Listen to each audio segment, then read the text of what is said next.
GI Talks. Educando la mente, educando el corazón.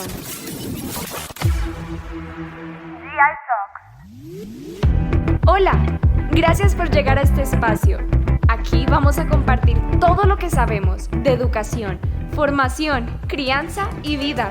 Bienvenidos. GI Talks. Recordar es vivir, dicen muchos. Hagamos memoria y trasladémonos a la época de colegio. ¿Alguna vez perdiste el año o alguno de tus amigos lo hizo? Así iniciamos el capítulo Cuando aprendes, no pierdes. Empecemos. 3 expertos en educación, formación y evaluación comparten sus puntos de vista acerca de los procesos de diagnóstico y medición con los que son estimados los estudiantes del país. Estuvimos hablando con Andrew Roberts, rector del GI School, Milton Ochoa, matemático experto en evaluación, y la psicóloga Joana Grijalva acerca de la calidad educativa en Colombia. Para iniciar, Milton Ochoa explicó cuál es el rol de los profesores. En el GI School vamos más allá. La misión de los maestros en Colombia y en el mundo no es enseñar, la misión de los maestros es que el chico aprenda. Y para que el chico aprenda, necesitan maestros al frente, que tengan metodologías, que tengan didácticas, que tengan una armonía con los chicos, que tengan competencias afectivas con los chicos, que sean buenos ciudadanos y que le enseñen a los chicos a ser buenos ciudadanos, hombres de bien. En ese orden de ideas, buscamos la forma más fácil para que el chico aprenda y nos dimos cuenta que la evaluación juega un papel muy importante. Hay que hacer buenas evaluaciones diagnósticas para tomar buenas decisiones. Las pruebas Saber Pro, o pruebas ICFES como le llaman algunos, es el coco de los estudiantes de grado 11 en los colegios de Colombia. Una evaluación con más de 300 preguntas de selección múltiple que en muchos casos se convierte en la llave que abre la puerta de la educación superior. Un examen que Andrew Roberts, magíster en liderazgo educativo, califica como monodimensional. La pregunta realmente debe ser ¿qué competencias necesitan los estudiantes para tener éxito en la universidad? Un sistema de evaluación tan monodimensional no está indagando mucho en unas competencias muy importantes. Por ejemplo, no estamos midiendo si un estudiante puede argumentar, escribir, proponer en una forma estructural. No sabemos si puede presentar en una forma coherente sus ideas. No sabemos absolutamente nada de su formación integral, sus intereses, sus habilidades deportivas, su compromiso social. Es monodimensional. Fueron muchos los cambios que tuvieron que darse en la educación debido a la contingencia por el COVID-19. Te vamos a presentar 2. El primero positivo de cara a los procesos de admisión en las universidades. El segundo preocupante de cara al porcentaje de aprendizaje mediante la virtualidad. Algo muy interesante que está pasando en el sistema universitario con admisiones es hoy en día casi todos están trabajando con entrevistas. Y es completamente nuevo y producto de la pandemia. Si regresamos hace 3-4 años, el ICFES fue prácticamente el único indicador y el data crédito para ver si un niño podría entrar a un sistema universitario privado. Ya dependen mucho más en entrevistas, en las notas del colegio y a través del proceso de admisión están analizando los otros intereses. Si el perfil del estudiante encaja con el perfil de la universidad. Es un proceso más humano. Nosotros detectamos que los estudiantes en Colombia dejaron de aprender cerca del 48% de lo que vieron en las clases. Si los chicos de grado séptimo, dejaron de aprender los de primaria, el 25%, y estos chicos que están en bachillerato, casi el 50% de lo que debían aprender. ¿Eso qué significa? Que va a haber un efecto cascada increíble, que ese 25% que no aprendieron los chicos de primaria se va a ver reflejado en el transcurso de todo su bachillerato. Y esta promoción, que hoy está en tercero de primaria y que en 8 años va a estar en grado 11, esta promoción va a estar deficiente, con bastantes vacíos por culpa de lo que pasó en la pandemia, por culpa de lo que dejó de aprender. Las áreas que tuvieron mayor dificultad fueron matemáticas y ciencias. El porcentaje de matemáticas fue del 40%, imagínate, y de ciencias el 51%. Lenguaje llegó al 82% y al 72%. ¿Quieres saber más? Síguenos en Instagram y Facebook como @GI School Oficial y en YouTube como GI School Fundación Gimnasio Inglés Armenia. Teníamos claro que la pandemia nos dejaría varios traumatismos en todos los aspectos. Ahora es tiempo de identificar las falencias y tomar acción, porque nadie quiere, entre comillas, perder el año. El rector del GI School de Armenia, Quindío, nos habla de cómo lo han abordado desde esta institución educativa acreditada internacionalmente. Lo que debemos estar haciendo en colegio es una medición, un tamizaje muy temprano. Empezando a los 4 años con mucho detalle hasta como los 6-7 años, donde podemos detectar trastornos de aprendizaje, posiblemente una dislexia que está apareciendo, otra dificultad en el camino. ¿Por qué es tan importante? Porque si esperemos hasta que un niño está en 5º grado con sus 10-11 años, en 9º ya adolescente, hemos hecho un daño si no había una intervención más temprana. Tenemos un niño en 5º que ya lleva 3-4 años de su colegio, sufriendo, no entendiendo, notas malas, regaños, etc. Y es muy tarde. Ya su autopercepción, su autoeficacia, autoestima está dañada. La edad para estar midiendo, no examinando, no haciendo quizzes, sino inteligentemente midiendo, es a los 5 o 6 años. GI Talks. En plena concordancia se mostró el analista Milton Ochoa, quien además fue enfático en que el país necesita universidades que formen buenos maestros. Lo primero que hay que hacer es tratar de hacer un buen diagnóstico a través del Ministerio de Educación Nacional y con base a eso hacer un PARE y hacer un plan de mejoramiento para poder subsanar toda esa información que dejaron los chicos de aprender. Segundo, hacer una buena capacitación, preparación a nuestro personal docente en Colombia, que tenga herramientas didácticas, que tenga herramientas metodológicas, que tenga herramientas de competencias laborales para poder entregarle al chico esa información. Necesitamos buenos maestros, necesitamos buenas universidades que formen buenos maestros. Y tercero, que sepamos evaluar, porque en Colombia los maestros no sabemos evaluar. Creemos que se pasa con 3 o se pasa con 6 o se recupera con tal nota, pero es que esa no es la esencia de la evaluación. Creo que estamos errando en eso. ¿Te ha gustado este episodio de GI Talks? Compártelo. Pasemos a temas álgidos. Perder el año tiene tantos simpatizantes como detractores, pero ¿qué es perder el año? ¿Acaso no se aprende algo más día tras día?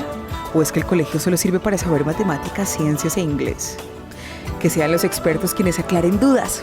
Este debate lo abre Joana Grijalva, psicóloga consejera de High School. Seguido, escucharemos la postura de Milton Ochoa y cerramos la polémica pregunta con el análisis de Andrew Roberts. Al paredón.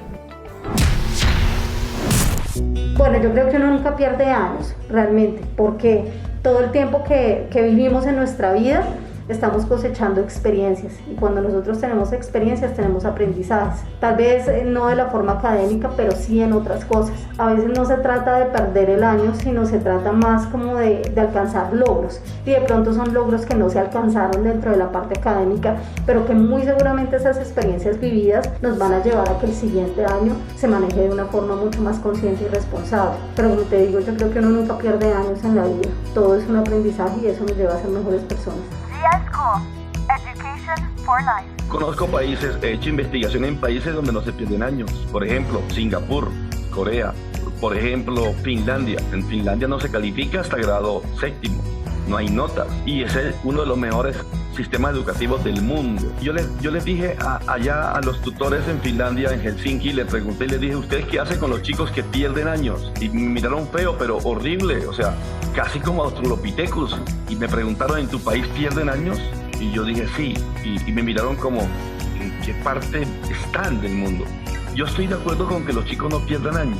Los chicos no deben perder años. Los chicos deben aprender. Yo he visto casos tan aberrantes. que han perdido años chicos en primero de primaria. Hágame el favor, en primero de primaria, donde tenemos todo un proceso para que él aprenda a sumar. Y si no sabe sumar en primero, pues de una cifra, pues repite. Y por ahí no es la cosa. Es como si tú fueras padre de familia y si mi hijo a los 5 años no aprendió a hablar, entonces yo pues sencillamente pierdo el año y para atrás, repita, busquemos otro hijo.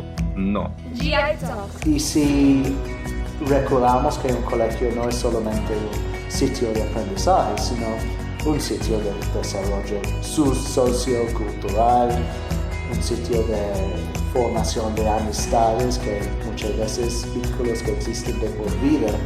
Poner a un niño a perder un año es algo sumamente dramático. En parte viene de los sistemas tradicionales de calificación también, en donde cogemos una serie de porcentajes, dividimos un año en 4 periodos, los sumamos, los dividimos, sacamos números. Si yo llego a 70 estoy bien, si tengo 69 estoy mal, sin preguntar qué es la diferencia. Si yo tengo 69% en matemáticas y pierdo, y mi amigo tiene 70, ¿es mucho mejor que yo? ¿Qué es este 1% que estoy perdiendo que me hace perder? Nunca preguntamos eso. En el GI School vamos más allá. Confianza. Ese es uno de los pilares que los niños y adolescentes deben fortalecer durante su etapa escolar. No solo a la hora de presentar una evaluación, sino en el ejercicio de aprender a tomar decisiones que lo hagan un buen ciudadano. Y aquí, los profesores juegan un papel preponderante, porque cuando el maestro conoce cómo está su estudiante, sabe cómo abordarlo para ayudarlo a crecer. Yo, como maestro, tengo que responsabilizarme por la diagnóstica y por la formativa, enseñarte. ¿Pero qué pasa? Soy profesor tuyo de álgebra, ¿qué hago?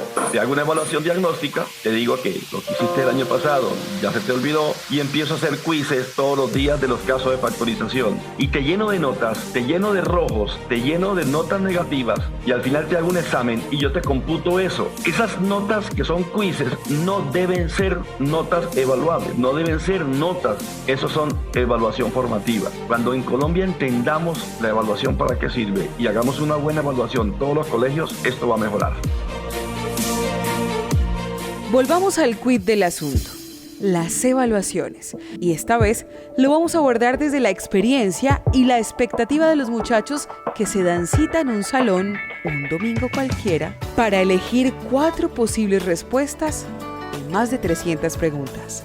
GI Talks.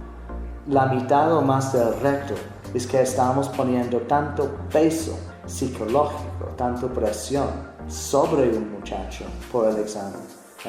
De nuevo, son 2 jornadas, un domingo, toda la mañana coloriendo círculos, preguntando, después 1 hora de almuerzo, toda la tarde haciendo lo mismo, sabiendo en muchos casos que todo el peso de su futuro está encima.